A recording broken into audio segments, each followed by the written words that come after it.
I'm Logan T. Smith for Opinions Subject to Change, and here is my Patreon exclusive chat about Top Gun from 1986. That's before I was even born.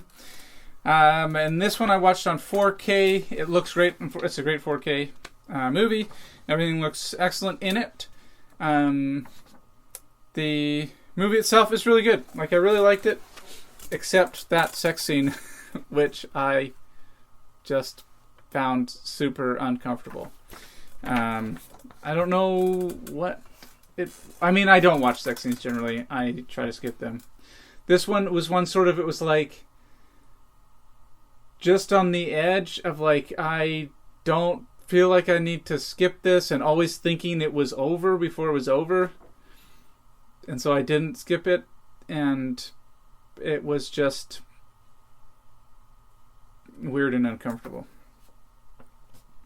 Now, to be honest, I reviewed this one back in April, so I may be a little fuzzy on some of the details. I'm not going to be able to talk about the specifics as much as I do on some. I did think the character development and acting here was excellent, and they did a great job of making Goose's death meaningful and something that you care about. I think particularly pivotal to that scene having the meaning it does is the scene before where they're I don't know exactly what they're in, some bar or something, where Goose is like playing the piano and they're singing Hot Balls of Fire, I think. Anyways, that just really cements him in his family, and makes it so that the death is more meaningful, which is really important that that's meaningful to us because it's very meaningful to Maverick. And so because the rest of the film hinges on that moment, in giving Maverick his struggle to be able to return to being a pilot after it. And if we don't care about Goose, then it's hard for us to relate to the sorrow that Maverick has. So we need that to work, and it works. I thought they did a great job of that. The story here is good. The continuity is great. I hadn't seen a movie with this type of story before, so originality is good. Pretty interesting throughout, and exciting, particularly once they're in the planes. That's not a lot of exciting stuff out of the planes, but in the planes it's exciting. I remember the surround sound is really good. The humor's pretty good. I particularly appreciated the tower flybys that Maverick keeps doing throughout the movie. That I think that helps to cement his character, really tells you about him as a character so you understand what sort of hotshot kind of guy he is. And I think that's pretty... I think that's a very effective way to build his sort of rebellious hotshot type of pilot, to just like, I'm doing this. This is my signature thing. I'm not supposed to do it. Everybody hates it, but I'm doing it anyways because it's my thing and I think it's funny. So I thought those were pretty funny. There's also a line I wrote here. I don't remember the context, but I found this line funny at the time. Is I want some butts. I don't remember what the context is of that joke. So there you go. This one, I think...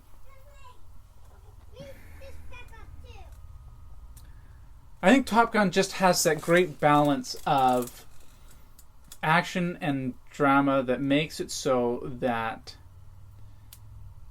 it's a movie that really is a character drama, but it's not like sissy in any way.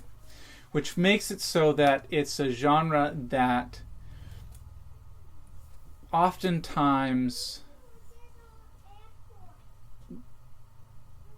men don't watch very much, or men make fun of other men for watching it. Even if they do watch those types of movies, it's the kind of movie you might get made fun for watching, except that it's about hotshot super cool pilots, and so you can watch it. But this type of character drama is usually not in as much a package, I think.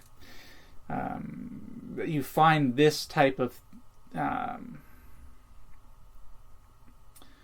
relationship development in different, targeted to different audiences than Top Gun is targeted to, I think. That this really does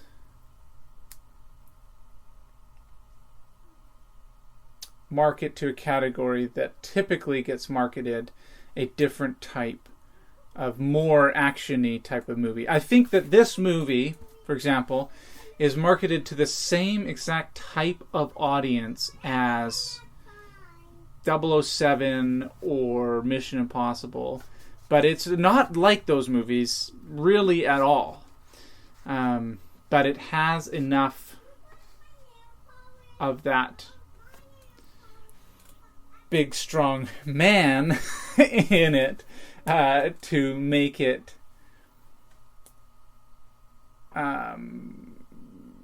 marketable in the same way. Not to say that there's anything wrong with Mission Impossible or 007. Like, I like those as well. And also, of course, not to say there's anything wrong with men liking sissy movies. So, it's a funny movie. It's a serious movie. It's a great movie. I don't have really any complaints other than that really awkward sex scene. There's swearing in it, which I don't like, but it's in a context that makes sense. Very little violence. All the violence is totally justified. A little bit of alcohol and cigarettes, but I'd prefer it's not in there, but again, it makes total sense for it to be there. But yeah, this is just basically a well-constructed movie that looks great and sounds great. And there's no... These videos tend to be longer when there's something wrong with the movie because I have something to complain about. Which is always easier than giving compliments. So this one's good. The character development is great. Oh, the relationship also between Maverick and Iceman is good too, because they both come to respect each other, although they clearly don't like each other. That's one of those things too that I think this movie pulls off well, is that relationship between those two characters, because they come to understand each other's strengths, but they also still obviously don't like each other. And that's one of those things where it's like, that doesn't always come off in movies well. And I've had conversations with people where they don't believe this is possible, for you to respect someone and not like them. And I think that's portrayed well in this movie, that's a possible thing. You can respect somebody and not like them, and that comes across in this movie. That Iceman, even though Iceman comes to respect Maverick, and Maverick respects Iceman, they never like each other. They're just like, yep, you're a good pilot. Thanks for making sure I didn't get killed. Let's carry on and do our own thing here. So, obviously the next Top Gun movie hasn't come out yet. It keeps getting delayed and delayed and delayed. I had planned this review for earlier, when Top Gun was scheduled for earlier. Didn't do it because the movie kept getting pushed back, and now I'm just fed up with it. I'm just going to release it now, and eventually Top Gun will come out, and my review will be sitting and waiting for whoever wants to watch it. I actually had never watched Top Gun until after the Top Gun... I think it's just called Top Gun Maverick, isn't it? The second movie had already been announced, and I don't know if I had seen any ads for it or not, or trailers or anything like that. But I knew it was going to come out at some point.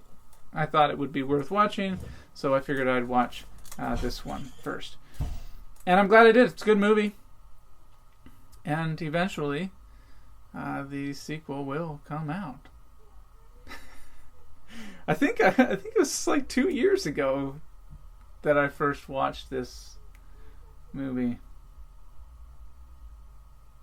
Yeah, I think it was summer 2019. And they'd already announced the movie, and it just keeps getting kicked back and kicked back and kicked back. So, but eventually It will come out. Anyways, thank you so much for watching. I hope you enjoyed it. I thank you for your support. And hopefully Top Gun Maverick will be just as good as Top Gun. Coming out 35 years later. Maybe more, depending on how long it gets kicked down the road. Thanks.